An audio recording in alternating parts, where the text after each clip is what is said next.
ভিজিটে America এসে এখন কতদিনের মধ্যে অ্যাসাইলাম করে নিতে হয় সেই বিষয়ে অনেকে জানতে চান। ভাই, আপনি যদি ভ্রমণে আমেরিকায় এসে থাকেন তাহলে আপনি যেকোনো সময় আপনি অ্যাসাইলাম করে নিতে পারেন। সেক্ষেত্রে আপনি ১ মাস পরেও করতে পারেন বা ৬ মাসের পূর্বে অবশ্যই আপনাকে অ্যাসাইলাম করে নিতে হবে। যদি আপনি ৬ মাসের অবধি থাকতে চান তাহলে আপনাকে আপনার যে ভিসা দিয়েছে সেই ভিসার যে ৬ মাস তার এক্সটেনশন আগে করে নিবেন। এক্সটেনশন করে নিয়ে তারপরে যদি আপনি মনে করেন ৭ মাস ৮ মাস পরে আপনি আম এসএলএম করার চিন্তা ভাবনা করবেন, সেক্ষেত্রে আপনি করতে পারেন।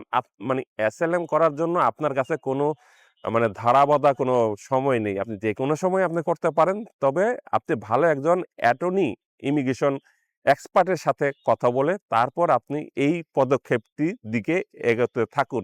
ইনশাআল্লাহ আপনি পারবেন।